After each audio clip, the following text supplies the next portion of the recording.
Bharti.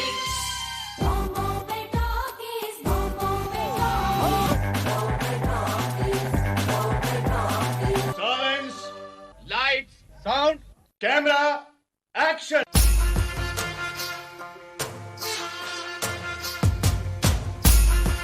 Bombay talkies में आइए आज सुनते हैं कोरियोग्राफर टेरेंस लुइस से अमरकांत दुबे की फिल्मी गपशप। आज सुनिए पहला भाग।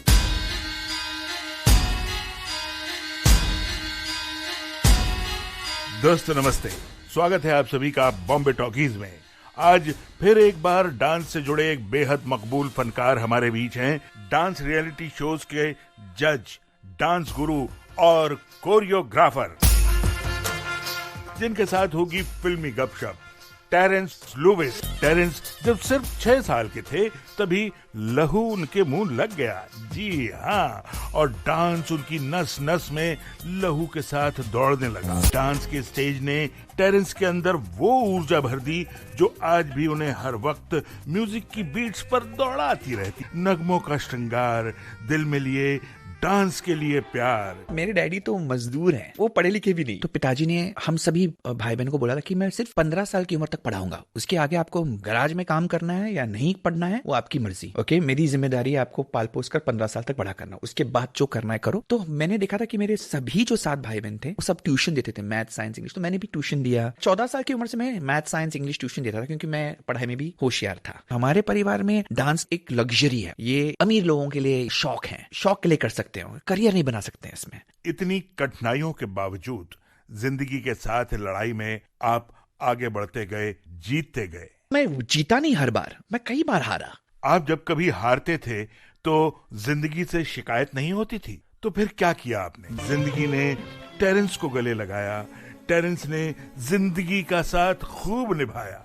बहुत सी बातें, बहुत से गाने, बहुत सी यादों के साथ आज टेरेंस हैं हमारे भी। बहुत बहुत शुक्रिया अमरकांत जी, आपने बहुत प्यार और बहुत सहज रूप में बहुत कुछ कह दिया, बहुत बहुत शुक्रिया। टेरेंस, ये स्वागत मैं सिर्फ नहीं कर रहा हूँ, हमारे वो तमाम लाखों करोड़ों सुनने वाले कर रहे हैं जो आपके फैन भी हैं। कितने लोग आपके, ऐसे लोग दीवाने हैं जिनको डांस का डी भी नहीं मालूम है लेकिन वो टेरेंस के दीवाने हैं। बहुत बहुत शुक्रिया। और हमारे जो श्रोताओं हैं और जो यहाँ पर जो काम कर रहे हैं, जो इस संस्था से जुड़े हुए हैं, मैं उनका शुक्रिया अदा करना चाहता हूँ क्योंकि मैं कभी कभी सोचता हूँ कि मैंने क्या किया कि इतना प्यार मुझे मिला है। मैं बहुत शुक्रगुजार अपने आप को फील करवाता हूँ और बहुत मैं कभी कभी ओवरवेल्म हो जाता हूँ कि यार ये कैसे हो गया और क्यों हो रहा है। मैंने कोई ऐसा बड़ा काम किया नहीं कि मैं इस प्यार का हकदार बनूं। मैं आपको बताऊं, ये बात मैं जानता हूं कि क्यों हैं आप इसके हकदार। उसका कारण सिर्फ आपका डांस नहीं है, आपकी शख्सियत है, आपका स्वभाव है, आपकी विनम्रता है, आपका प्यार बांटने का सलीका है। शुक्रिया। ये इंसान को बहुत लोकप्रिय भी बनाता है, प्यारा भी बनाता है और जिंदगी में काफी ऊंचाई तक ले जाता है। और अभी तो आपके लिए बहुत से आसमान बाकी हैं, बहुत से आसमान छूने हैं आपको। वो तो जरूर है और अगर दर्शक और श्रोताओं का अगर प्यार ऐसा मिला तो जरूर बहुत सारे जो मकाम जो मैं अपने लिए बनाए रखा हूं इस उम्र में भी शायद वो मुकम्मल हो जाए। जी। तो चलिए, आपने उम्र की बात की है तो श्रोताओं तक ये बात पहुंचा देते हैं कि आपकी उम्र कितनी है, और ये पहुंचेगी आपकी जन्म तारीख से। हाँ। जन्म तारीख में आपकी जानना चाहूंगा, और वो भी इस बात के साथ कि आपका जन्म कब, कहाँ हुआ। मेरा जन्म हुआ मुंबई में और मैं 8वां बच्चा हूँ मेरे माँ बाप का। मेरे माँ बाप का नाम है जेवियर और मीडिया लुइस। डैडी मैंगलोर से हैं ओरिजिनली, लेकिन मुंबई में वो 10 साल की उम्र में आए और काम करने लगे, और मम्मी मुंबई से ही है। तो हम सभी 8 भाई बहन मुंबई में ही पले पड़े हैं। मेरा जन्म हुआ 10 तारीख को, 10 अप्रैल 1975। तो मेरी उम्र उसके हिसाब से आज 20 में 45 साल की हो जाती है।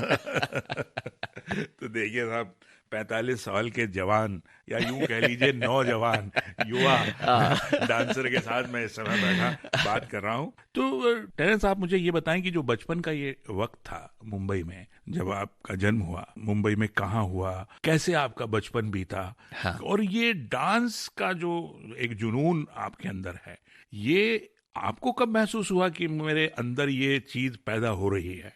तो ये बहुत ही एक इंटरेस्टिंग किस्सा है। मेरा जन्म हुआ मुंबई में। एक हम रहते थे एक छोटे से बस्ती में, चौल में। हरिनिवास चौल था, पठान चौल भी था, दो दो नाम थे उसके। और बड़ी बसी बस्ती थी। हमारे घर के दरवाजे नहीं हुआ करते थे, सिर्फ पर्दे हुआ करते थे। अच्छा अच्छा। तो बहुत प्यार मिला और it was very cosmopolitan. Hindus भी थे, मुसलमान भी थे, ईसाई सिर्फ एक थे neighbours, otherwise it very cosmopolitan वैसा वाला फील था। किसी के भी घर में आना जाना। टीवी नहीं हुआ करता था तभी, सिर्फ रेडियो हुआ करता था। उस जमाने में तो था नहीं। और लोग बोलते भी हैं कि यार आपने इतने मतलब इतनी चीजें सही हैं, आप कहाँ थे और कहाँ आए हैं। लेकिन मुझे पता ही नहीं चला, क्योंकि मैं उस परिस्थिति में जन्म लिया था मैंने, तो मुझे पता ही नहीं कि इससे अच्छा भी हो सकता है। मुझे माँ बाप का प्यार बहुत बेशुमार मिला और लोगों का प्यार बहुत जबरदस्त मिला। और यही वजह थी, ये प्यार जो मुझे मिला ये मेरे डांस की वजह से मिला। और जब मुझे वो मिला, वो बेशुमार मिला। मेरे इर्द गिर्द जो नेबर्स थे या जो मेरे समाज के जो लोग थे, वो मुझे बहुत ही एक ऊंची नज़र से देखते, क्योंकि मैं गाता था, एक्टिंग करता था, कॉपी करता था जो भी दिखता था टीवी पे या फिल्मों में, या डांस करता था। तो किसी की भी शादी होती तो मुझे बुला के, आजा बुलाओ बुलाओ इसको, बुलाओ ये नाचेगा हमारे लिए। तो क्यों ना अभी मैं भी कहूँ कि आज टेरेंस आए, अभी टेरेंस नाचेंगे तो नहीं, लेकिन गाना तो सुना सकते हैं। अरे वो जरूरत नहीं, क्योंकि मैं ट्रेंड सिंगर नहीं हूँ। लेकिन बस मुझे स्टेज का बहुत बड़ा लगाव हुआ था, क्योंकि मैं 6 साल का था जब मैं अपने पहले स्कूल में मेरी भर्ती हुई थी। नया स्कूल था मेरा, बांद्रा में मेरा स्कूल था, सेंट ट्रीजर्स हाई स्कूल। तो मैं रहता था अंधेरी में, लेकिन क्योंकि मेरी माँ बांद्रा में रहती थी पहले, शादी होने के पहले, तो हमें भर्ती किया गया था एक कॉन्वेंट स्कूल में, सेंट ट्रीजर्स हाई स्कूल। हम 4 भाई वहीं पर पढ़े। तो वो स्कूल में 6 साल की उम्र में मैं फर्स्ट स्टैंडर्ड में था, और आई थिंक सीनियर केजी में, नॉट इवन फर्स्ट स्टैंडर्ड, 5 साल का था। तो टीचर आई और उन्होंने कहा कि अच्छा बच्चे लोग, कौन हिस्सा लेना चाहेगा सिंगिंग कंपटीशन में। किसी का हाथ नहीं उठा, मेरा हाथ उठा। और मेरे में बचपन से वो ऑलवेज थिंक कि पार्टिसिपेट करना है, सब कुछ करना है, क्योंकि मैं एक खुश एनवायरनमेंट में पला पड़ा। बहुत सारा तनाव था, आर्थिक स्थिति बहुत कठिन थी। डैडी के पास इतने पैसे नहीं थे, लेकिन प्यार बहुत था, लोगों का प्यार बहुत था। और कभी कभी बच्चों के लिए उनको कुछ पता नहीं कि कितना, क्या अमीर है क्या गरीब है उनके। I think I didn't realise that, I was just happy. और मैं हर एक चीज में पार्टिसिपेट करना चाहता था। फिर दूसरी टीचर आई, बोला कि डांसिंग में कौन पार्टिसिपेट करना है। मेरा हाथ उठ गया। तो ऐसे करते करते मैंने 8 जो भी कॉन्टेस्ट थे, ड्राइंग, सिंगिंग, एलिक्यूशन, पार्टिसिपेट कर दिया। बड़ी बहन जो थी वो मेरी देखभाल करती थी, मैंने उनको बता दिया कि मैंने ये कर दिया। उन्होंने बोला अच्छा, लेकिन अभी मैं कैसे सिखाऊं, मुझे तो ये सब आता नहीं है। तो मैंने कहा मैं कुछ भी कर लूंगा। तो मैंने कुछ भी कर लिया जो मुझे आता था, लेकिन कॉन्फिडेंस के साथ शायद कर लिया, तो मुझे पहला नंबर लग गया। ऐसा नहीं कि मैं बहुत अच्छा था, लेकिन क्योंकि वो पहली बार मैंने वो कोशिश की और वो सफल हुआ। और फिर जो तालियों की गड़गड़ाहट मैंने सुनी और जो मुझे पुरस्कार मिले, जब 2 महीने बाद प्रिंसिपल ने सर्टिफिकेट्स सब साथ में इकट्ठा, एक एनुअल डे होता है, तो सभी सर्टिफिकेट साथ में मिलते हैं उस दिन पर। तो मेरा नाम बार बार लिया जा रहा था। तो एलिक्यूशन, इंग्लिश प्रोफिशिएंसी सब में मैंने भाग लिया था, मैथमेटिक्स में सब में लिया था। तो वो जो खुशी, वो जो हाई, जो नशा मैंने फील किया, वो मेरे जहन से आज तक उतरा नहीं है। तो मैं मौका ढूंढता हूं कि कब मुझे स्टेज पर कोई बुलाएगा कि मैं अपना फन या जो भी मेरा टैलेंट है मैं दिखाऊंगा, लोग मुझे वाहवाही देंगे। तो शायद उसकी लालच में मैं स्टेज का दीवाना हो गया। अरे वो इतनी चीजें याद हैं आपको बचपन की, तो वो गाना भी याद होगा जो आपने गाया था उस समय। चलिए गाइए, नहीं गाना तो बताइए। तो वो अंग्रेजी गाना था, okay, Boney M. Okay, Boney M का, ओके, बोनी एम 1975 में। तो एक गाना था, brown girl in the ring, tra la la la la. So वो वाला गाना था, उसके लिए मुझे फर्स्ट प्राइज मिला था। फिर हिंदी गाना जो गाना गाया था मैंने, वो पिक्चर थी एक हिंदी फिल्म की थी, जो शायद मेरे शादी का ख्याल, सौतन। तो वो पिक्चर वो रेडियो पे चल रहा था 80s में, तो मैंने वो गा दिया, तो वो मुझे फर्स्ट प्राइज मिल गया। तो ऐसे फिर अजीब दास्तां है। हाँ। अजीब दास्तां मेरी बहनें रेडियो पे सुन के वो पुस्तक में लिखती थी क्योंकि लिरिक्स हाँ, सबको जी, चाहिए जी, था, तो वो जी। लिखती थी। तो मेरी बहन की राइटिंग बहुत अच्छी थी, तो मैं वो दोनों, वो हर गाना जो आता था वो, हमारे पास टेप रिकॉर्डर भी नहीं था, सिर्फ रेडियो। तो वो हम 2-3 बार सुनते थे रात तक कि वो वो लफ्ज जो बोले गए हैं वो सही सुने हैं कि नहीं। तो वो भी गाते थे, हम भी गाते थे, तो हमारा टाइम पास ऐसे ही होता था घर में। तो वही गाने चीज, याद भी हो जाते थे। याद हो जाते थे। तो ऐसे बोलते बोलते मैं, अजीब दास्तां के लिए मैंने बहुत बार पुरस्कार बहुत बार मिला है, और वो गाना ऐसा है कि सबको बहुत प्यारा लगता है। तब मेरी आवाज एक छोटे बालक की तरह था, बहुत ही स्वीट, बहुत ही पतली, and it was suiting that song. फिर बाकी जाके आगे बहुत अलग अलग गाने गाए, बट कभी ट्रेन नहीं हुआ था, और डांस का शौक बहुत का भूत चढ़ गया था, और बहुत वाहवाही मिल रही थी, तो मैं उस लाइन में घुस गया, डांस के लाइन। ये दास्तान तो मैं ये नहीं कहूंगा कि आपकी अजीब है, लेकिन लेकिन मेरी माँ की नजर से बहुत ही अजीब हुआ। लेकिन क्योंकि हमारे मैंने लिए कुछ तो भी, मैंने कोई भी चीज जिंदगी में जो जो नो जो रेगुलर चीज होती है, जो सब बच्चे करते हैं, मैंने कभी नहीं किया। जो चीज लोग नहीं कर रहे, मुझे वही करना है। लेकिन हमारे लिए अजीब नहीं, हमारे लिए बड़ी दिलचस्प है। क्योंकि आप आर्टिस्ट वाले लोग हैं ना, हाँ। आप हमारे जैसे लोग हैं, आप समझते हैं। लेकिन हमारे जो माँ बाप है वो मिडिल क्लास है, सिंपल पढ़ाई करो, जाओ, गवर्नमेंट की नौकरी लेके आओ, और सुखी रहो। जी। तो उनके लिए ये सब चीजें अमीरों का शौक है। सिंगिंग, डांसिंग, मुझे बहुत मार नहीं पड़ती थी, लेकिन मेरी माँ बोलती थी मत कर, चाहे तुम फर्स्ट भी, मुझे नहीं चाहिए ये सब, तुम सिर्फ पढ़ाई में ध्यान दो। और पढ़ाई में भी मैं होशियार था। तो फिर मैंने बोला कि ये क्या बात हुई, तो मैं बहुत झगड़ता था कि नहीं, मैं ये भी करूंगा, वो भी करूंगा, और मैं आपको लिख के देता हूं कि मैं अपना नंबर जो पहला आया है उससे ज्यादा लेकर आऊंगा, लेकिन आप मुझे रोक नहीं सकती। तो मैं बहुत थोड़ा जिद्दी भी था। तो और रिजल्ट भी लेके आता था, पढ़ाई में मेरा बहुत बहुत होशियार था। फिर मेरी टीचरों ने मेरी माँ को डांटा एक बार कि आप क्यों ना बोल रही हैं, पढ़ाई में भी अच्छा करता है वो, और हमारी स्कूल की शान है ये। तो फिर मेरी माँ चुप हो गई वहां से। फिर मैंने बोला अगर तू कुछ भी हुआ फिर मेरे पर नहीं आना चाहिए। ऐसा ठीक है, कोई प्रॉब्लम नहीं है। बाकी के भाई बहन इस कोई शौक नहीं था डांस या म्यूजिक का? आई थिंक शायद होता भी, तो आई थिंक वो इतने आई थिंक उनमें शायद कॉन्फिडेंस नहीं था, या मुझ में ना बचपन से लेके, क्योंकि मैं वो जीत गया तो वो नशा चढ़ गया, तो मैं बहुत कॉन्फिडेंट था। फिर तो इसकी आपने वजह से वो आगे बढ़ गया। तो मैं कहूँगा कि मैं थोड़ा लकी हो गया। वो एक तुक्का ना, एक लॉटरी पहले ही लग गई। तो उसकी वजह से वो ना एक कॉन्फिडेंस बहुत बड़ी चीज होती है, जब अपने आप पर विश्वास होता है कि हाँ मैं कर सकता हूँ। चाहे आप लड़खड़ाएं, और चाहे आप दूसरी बार हार भी जाए, कई बार हारा भी उसके बाद, लेकिन वो एक फील होता है कि हाँ मैंने ये कर लिया है। एक बार आपने स्टेज पर चढ़ गए ना आप, तो वो डर जो होता है ना, वो निकल जाता है। हाँ, तो मैं जीता नहीं हर बार, मैं कई बार हारा, लेकिन जो डर होता है स्टेज पर चढ़कर बात करना, या एलिक्यूशन देना, या डिबेट करना है, तो ये चीजें बहुत लोगों को, डर की वजह से लोग आते नहीं है सामने। बहुत सारे अरमान है, लेकिन वो लोगों से डरते हैं। वो डर मेरा चला गया। तो वो स्टेज पर जो डर होता है, ऊपर चढ़ के लोगों को देखकर वो अपने आप को एकदम जो भी है आपके अंदर, जो टैलेंट, जो फन है, वो बताना, कभी कभी लोगों में बहुत कुछ टैलेंट है, लेकिन वो डर जाते हैं लोगों को देखकर कि उनके विचार क्या होगा, वो जजमेंट क्या होगा, अगर वो जो नेगेटिव सेल्फ टॉक है वो बहुत होता है। तो मैं शायद उसमें बच गया। तो टेरेंस, अब थोड़ी सी हमें एक लीप लेनी पड़ेगी, एक थोड़ी सी छलांग लेनी पड़ेगी। हाँ, और हम उस जगह पे पहुंचना चाहते हैं कि जहां पर आपने ये तय कर लिया कि अब मुझे डांस को ही अपना करियर बनाना है।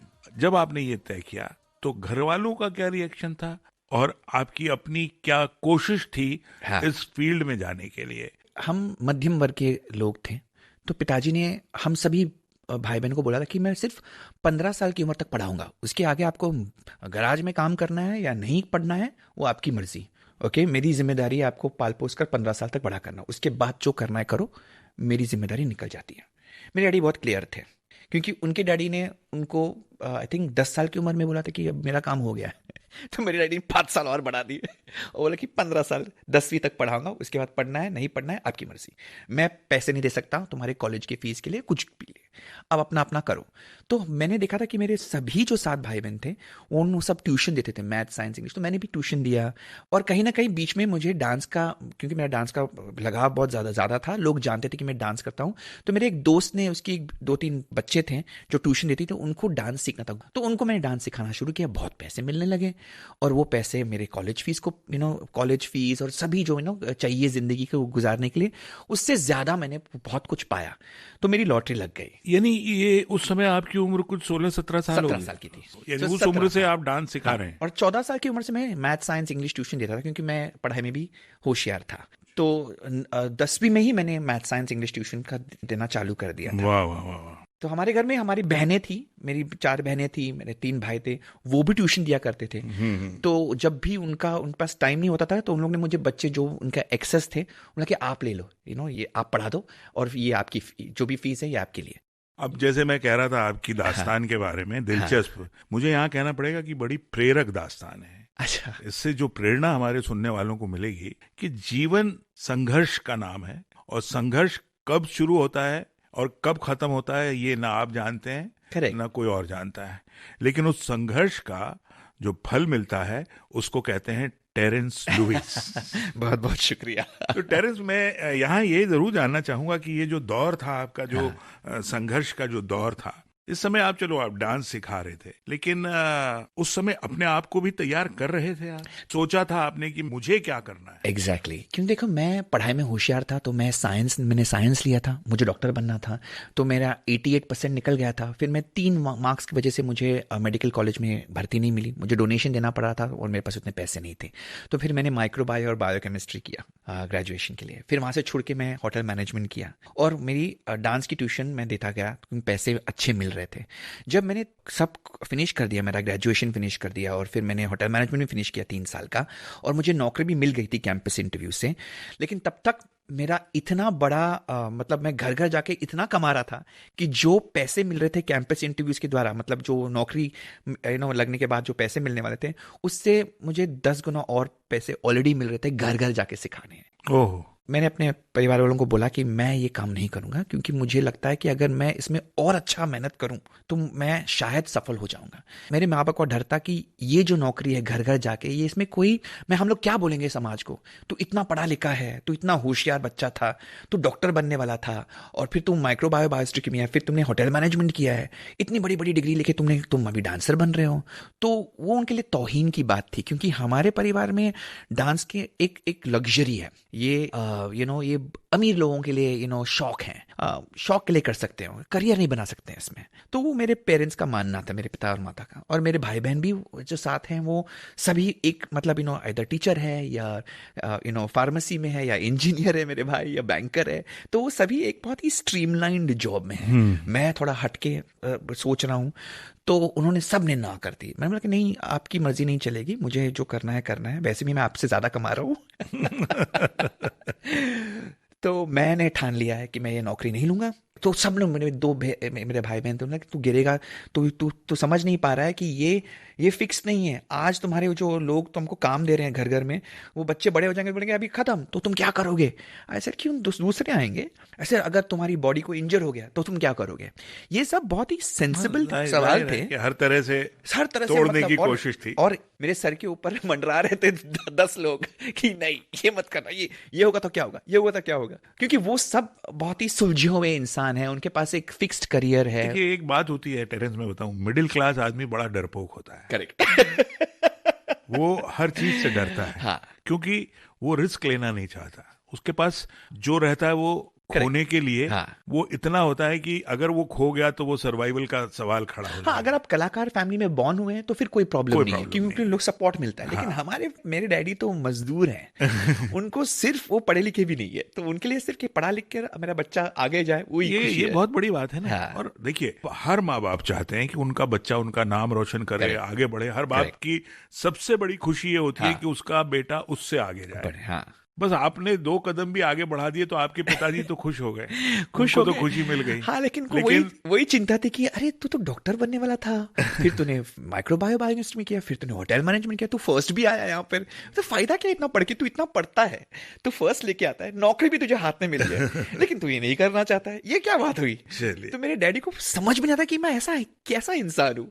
और फाइनली फिर आपके मदर फादर खुश हुए कि नहीं? नहीं, वो बाद में बहुत सालों के बाद खुश हुए। बहुत सालों के बाद जब उन्होंने देखा कि वो भी मतलब 7-8 साल बहुत, जब मैं फिर मैं जब एक्चुअली मैंने इंस्टीट्यूट खोला, फिर मैंने बोला कि मैं घर घर नहीं जाऊंगा, मैं अपना खुद का क्लास शुरू करूंगा, लोगों को मेरे पास आना चाहिए, मैं क्यों जाऊं घर घर। तो वो भी था ना कि अगर मुझे अपने आप का एक नाम बनाना है तो मैं घर घर नहीं जाऊंगा, लोग मेरे पास आना चाहिए। तो मैंने एक स्टूडियो लिया, पैसे खर्च किए, जो भी इकट्ठा किए थे, पूरा मेरी पूरी जवानी जो मुझे पता नहीं कहाँ गई। मैंने दोस्तों के साथ कभी वक्त ही नहीं बिठाया, मैं सिर्फ काम करता गया और जो भी पैसा है अपने करियर में लगा दिया। और वो फिर ठप हो गया क्योंकि लोग आए नहीं, क्योंकि मैंने ये सोचा ही नहीं था कि लोगों को, अगर मैं किसी के घर पे जा रहा हूँ तो वो उनकी सहूलियत होती है ना कि मैं उनके घर पे आ रहा हूँ, तो उनके लिए बहुत कन्वीनियंट हो जाता है। एक और बात होती है टेरेंस, कलाकार जो होता है वो कलाकार होता है, बिजनेसमैन नहीं होता। तो वो अकल बाद में फिर जब जमीन पर उतरा, मैं उड़ रहा था कि मेरा ऐसा होगा। मैं सच में ना, जो मैं 21-22 साल का था, मैं मेरे सपने, हाँ मैं ये करूंगा, मैं वो करूंगा, ये होगा, फिर मैं बड़ा शो करूंगा, फिर लोग मेरे पास आएंगे, देखेंगे कि मैंने कितना अच्छा काम किया है। और तो ये बड़े बड़े मेरे ख्याली पुलाव चलते रहते थे मेरे दिमाग में। फिर मेरी एक बड़ी फिल्म आएगी, लोग मेरे पास आएंगे और बोले कि मेरी फिल्म करो। तो ये मेरा दिमाग सपनों में रहता था।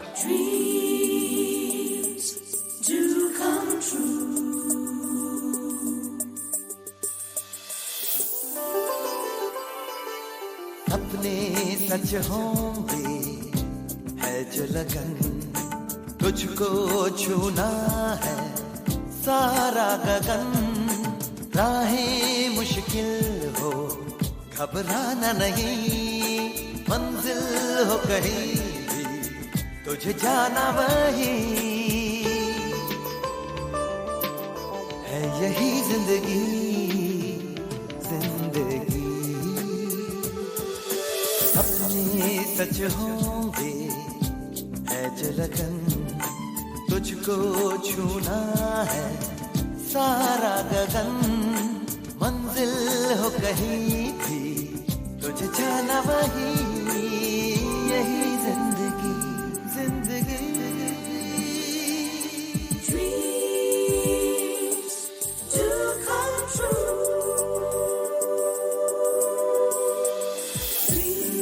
Dreams just follow your dreams.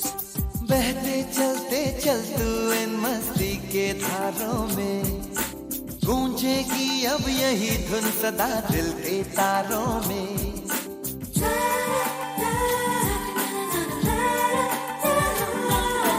नाम तुझे शामिल करना है चांद सितारों में, है यही जिंदगी जिंदगी।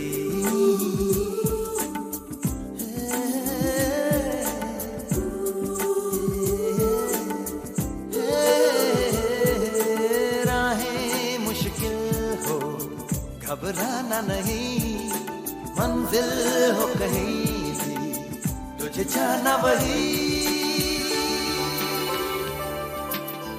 है, यही जिंदगी जिंदगी।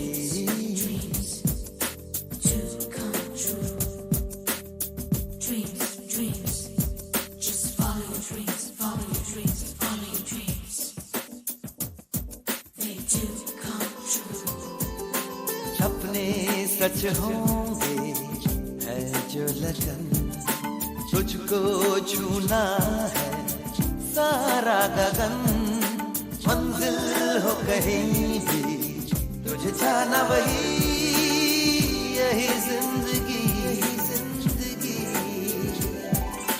Dreams do come true.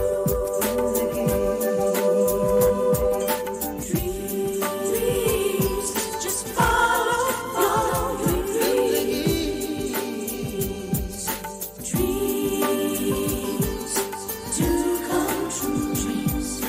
अच्छा टेनिस, आप मुझे ये बताएं कि जैसे आपने बताया कि मैंने जवानी में पूरा अपना इस तरह से वक्त निकाल दिया, रिलैक्स करने के लिए क्या करते थे? रेडियो पे जो गाने बचपन में सुना करते थे, वो गाने कब तक आपका पीछा करते रहे? मुझे तो ऐसा लगता है कि अभी भी वो गाने जरूर होंगे कहीं ना कहीं आपके जहन में, लेकिन जब भी रिलैक्स करने का मूड होता रहा होगा तो किस तरह के गाने सुना करते थे?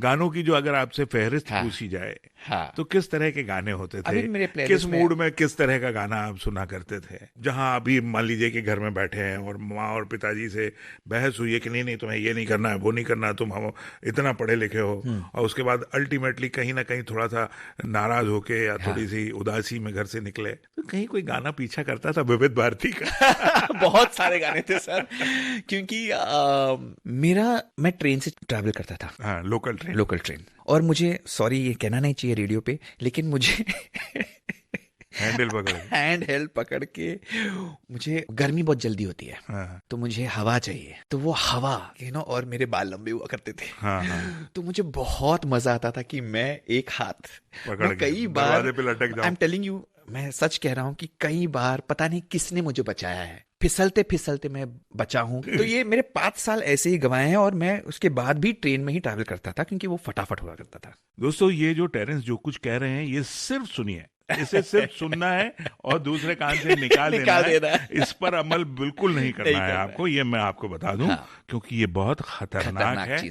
मुंबई में हर दिन कई बच्चों की जान इससे जाती है, कई अपने जीवन में अपाहिज हो जाते हैं। तो इसको सिर्फ सुनिए और कान दूसरे कान से निकाल दीजिए। अब आगे बढ़ते। नहीं, सही कहा आपने। तो क्या है कि मैं गाने सुनता था, और मेरा जरिया था कि जब भी मैं उदास या जब भी मैं अपने आप को खुश करना चाहता था, या मैं जनरली मैं उदास नहीं रहता हूँ, मैं ऑलवेज हंसमुख रह करता था, मैं वो गाने सुनता था या वो गाने गाता था, सुनता भी नहीं था, गाता था, जो मेरे दिल को हल्का करे। लाइक मैं बताऊं कि एक गाना है देवानंद साहब का,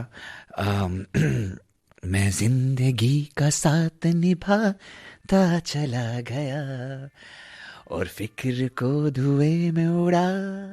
ये ऐसा गाना मुझे दिल के बहुत करीब है। ये गीत तो हमने सुन लिया। हाँ। जिंदगी के जो कश्मकश रहती है उनको किस तरह से आपने दूर किया। मैं जानता हूँ सिगरेट तो आप नहीं पीते हैं, और पीना भी नहीं चाहिए। किसी तरह के नशे से बिल्कुल अपने आप को बचा के रखना चाहिए। नहीं, ऑल्सो अगर आपने लाइफ का नशा पिया ना, और जो लाइफ में मजा है, और जो जिज्ञासा में मजा है, लाइफ को खोजने में मजा है, वो कभी आपने अगर चख लिया तो सब नशे फीके पड़ जाते हैं। और फिर आप तो पहले ही से वो स्टेज वाले नशे में धुत थे, आज भी है। तो ऐसा मैं ये भी कहूंगा कि मैंने 35 साल की उम्र में, 35 की उम्र में मैंने शराब की बूंद चख ली। फिर मैंने, लोग सिगरेट पीते थे, टिकटिक क्या है, तब तक मुझे कोई थे ही नहीं, मैं मन पूरा मेरा ध्यान डांस में था। और देखा क्या इसमें कोई बड़ी बात नहीं है, मुझे तो कुछ फर्क ही नहीं महसूस पड़ रहा है, लेकिन कि जो नशा लाइफ में है और जीने में है उससे ये बहुत कम है। तो कभी वो लत या लगाव लगाई नहीं। अच्छा टेरेंस, अब हम उस पर आते हैं जब आपका जो काम था वो टोटली कमर्शियल हो गया, other than institute dancing classes के अलावा। फिल्मों में कहीं ना कहीं अंदर आपकी इच्छा तो रही होगी कि मैं भी बड़े पर्दे पे नजर आऊं, मैं भी डांस करूं। अब अगर मैं सच्ची बात करूं, ईमानदारी की बात करूं, तो आप चेहरा मोहरा फिजिक हर तरह से एक अच्छा खासा हीरो मटेरियल आप रहे हैं। हाँ। आज भी हैं। शुक्रिया। है ना? तो ऐसा नहीं सोचा आपने कभी कि मैं हीरो ट्राई करूं? देखिए, आज की तारीख में बहुत सारी इन्फॉर्मेशन मिल जाती है बच्चों को, क्या कहाँ जाना है, कास्टिंग कहाँ होती है। मेरे ज़माने में मुझे कोई समझ नहीं थी, और कोई गॉडफादर नहीं है, या कोई समझाने वाला नहीं है कि अच्छा ऐसा करो। तो कई हद तक मैं सोच रहा कि ये शायद मुझे कौन लेगा, मुझे कौन काम देगा। लेकिन आप चाहते थे हीरो बनना? हीरो नहीं, मुझे थिएटर का बहुत शौक था। अच्छा। और मुझे एक्टिंग का बहुत शौक था, लेकिन और कुछ म्यूजिक वीडियोस भी मिले, जैसे शान का एक गाना रीमिक्स, तभी रीमिक्स का गाना बहुत चलता था। शान ने गाया था, माना जनाब ने पुकारा नहीं, उन्होंने एक गाना रीमिक्स किया था। हाँ। उसके मेन किरदार जो मेन मॉडलिंग हाँ। जो मेन कैरेक्टर है वो मैं प्ले कर रहा था। तो ऐसे बहुत सारे म्यूजिक वीडियोस मैंने किए बड़े बड़े जाने माने डायरेक्टर के साथ, लेकिन कभी वो ब्रेक कैसे मिलना चाहिए, किसके साथ बात करना चाहिए, कहाँ जाऊं, वो मुझे समझ नहीं थी। और भागदौड़ थी कि पैसे जमा करने हैं और अपनी परिस्थिति, आर्थिक स्थिति जो है उसको कैसे मैं अच्छा बनाऊं, वो इसी में लगा पड़ा रहता था। और ऑलवेज अपने आप को प्रूव करना था कि अगर मैं इसमें ध्यान नहीं दूंगा तो कोई और अच्छा करके जाएगा और ये जो हाथ में है वो भी चला जाएगा। तो कभी कोई सपोर्ट ना, कोई बनाने वाला कि अच्छा ठीक है तू इसमें अभी थोड़ा ट्राई कर ले, कोई था नहीं। तो कोई नाराजगी भी नहीं है, कोई शिकवा नहीं है, कोई गिले नहीं है। जो था सही था, अगर होना था तो हो जाता। अब जाके मैं मैं समझता हूँ कि मेरी स्थिति जो है अच्छी है, तो अब जाके मैं बहुत सारे ऐसे काम कर रहा हूँ और जो ऐसे काम मिल रहे हैं जो एक्टिंग के माध्यम में है, और मुझे बहुत खुशी मिल रही है कि मुझे एक जरिया मिल रहा है फिर से उस उमंग को जीने का।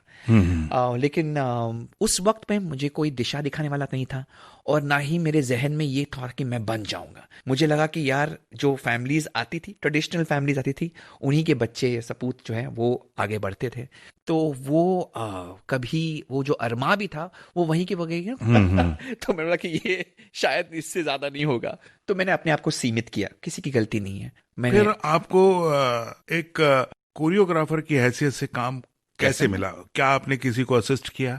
बड़े बड़े कोरियोग्राफर्स के नाम रहे हैं। तो ये बड़ी दिलचस्प कहानी है। मैंने कभी किसी को असिस्ट नहीं किया क्योंकि 17 साल की उम्र में मैंने डांस सिखाना शुरू कर दिया। और जब आप डांस सिखाना शुरू करते हैं और फिर 18 या 19 साल में मैं कॉलेज के फंक्शंस में कोरियोग्राफ भी करने लगा, तो मेरा नाम लोगों में सुनने में आया था कि हाँ ये कोरियोग्राफ करता है। स्कूल, कॉलेज, फंक्शन सब दूसरे कॉलेजेस को भी कोरियोग्राफ करता है। तो जो दूसरे कोरियोग्राफर्स थे वो मुखर जाते थे मुझे यूज करने के लिए, ये तो कोरियोग्राफर है, ये तो अपना काम देख के निकल जाएगा कहीं, तो वो डर जाते थे। मैं अगर चाहूं भी तो उनके साथ काम करूं, बोलते नहीं क्योंकि तुम तो कोरियोग्राफर हो, तुम नहीं कर सकते हैं, क्योंकि डर होता है ना कि कहीं वो टेरिटोरियल हो जाता है। तो फिर मैं कभी गया नहीं किसी के साथ, किसी के अंडर काम नहीं किया।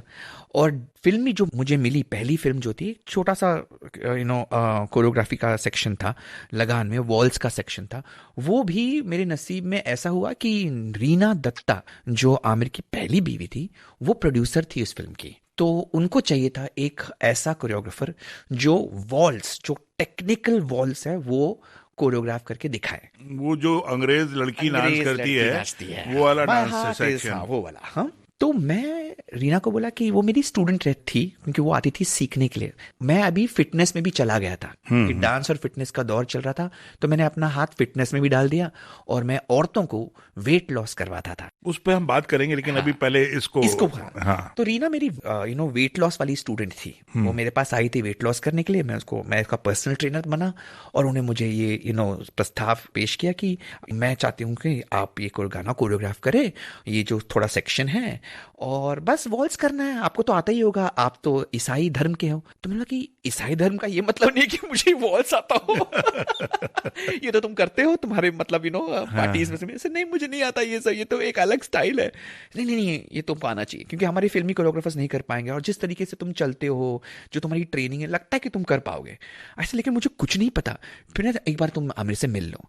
मैं आमिर से मिला, आशुतोष जी से भी मिला, और उन्होंने मुझे और भी डरा दिया कि उन्होंने कहा कि नहीं, वॉल्स तो हमें चाहिए, लेकिन हमें ना वो 18th सेंचुरी, क्योंकि हमारी फिल्म 18वीं सदी में कहानी है। तो 18वीं सदी की जो वॉल्स हुआ करती थी, वियनीज वॉल्स, वो हमें चाहिए। बताइए।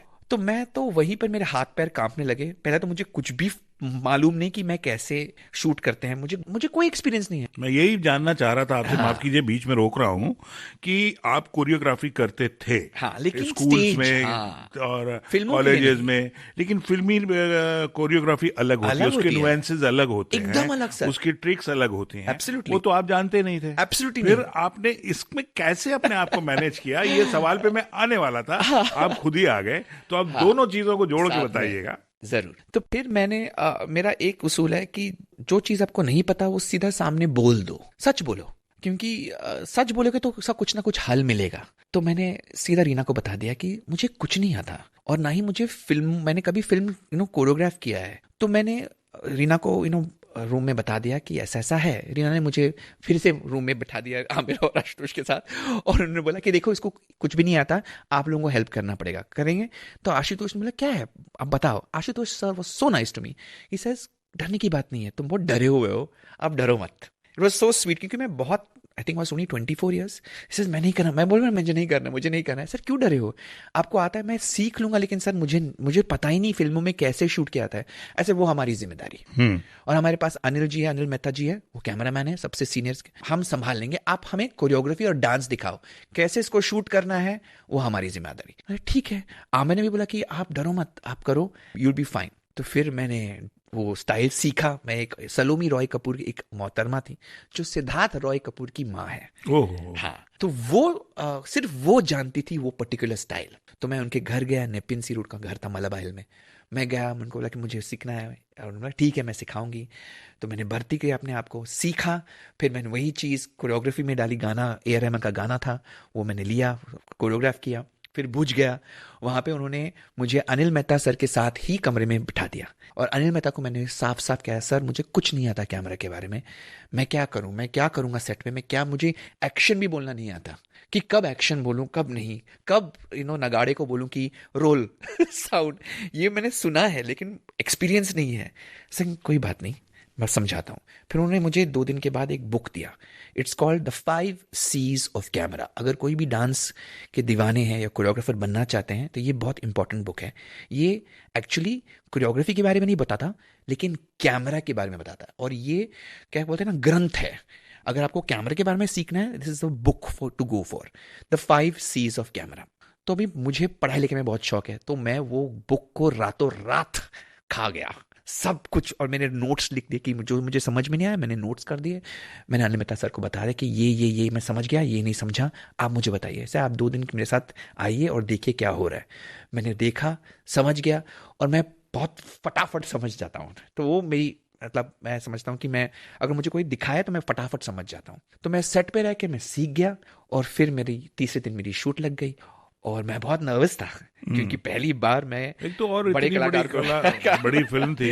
हाँ, बड़ी महत्वाकांक्षी फिल्म थी आमिर की और आशुतोष की भी, और फिर हिस्ट्री भी बनी। तब हमें नहीं पता था कि ये हिस्ट्री बनने वाली है। तब हमें लगा कि अच्छा नॉर्मल फिल्म बन रही है। लेकिन उसके बाद जब वो फिल्म रिलीज हुई होगी, और जब उससे टेरेंस का नाम जुड़ा, तो एक खुशी जो आपको मिलनी चाहिए वो तो खैर जाहिर सी बात है, उसका तो हम अंदाजा लगा सकते हैं। लेकिन कमर्शियली आपको फिर उससे कोई फायदे हुए होंगे? एक्चुअली मैं कहूंगा कि मैंने कुछ उस फिल्म में बहुत छोटा काम किया है सर, लेकिन बहुत इज्जत मिली। तो ये भी ऊपर वाले की मेहरबानी है कि लोग मेरा नाम जोड़ने लगे बड़े बड़े हस्तियों से। जैसे सरोज खान जी ने कोरियोग्राफ किया था, राजू खान ने कोरियोग्राफ किया था, वैभवी मर्चेंट ने, उनका बहुत ज्यादा काम था सर, मेरा बहुत छोटा।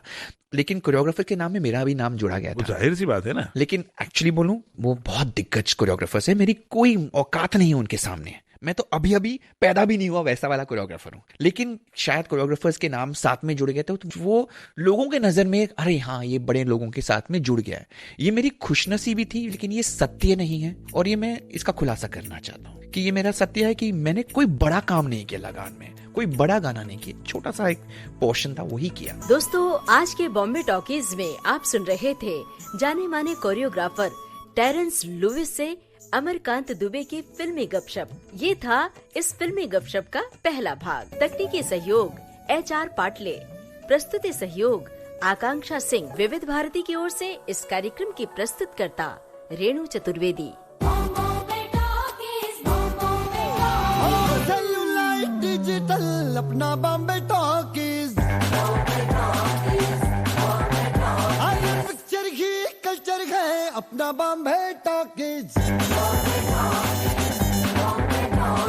रॉकिंग है, रोलिंग है अपना बॉम्बे टॉकीज। सुपर है, डुपर है अपना बॉम्बे टॉकीज।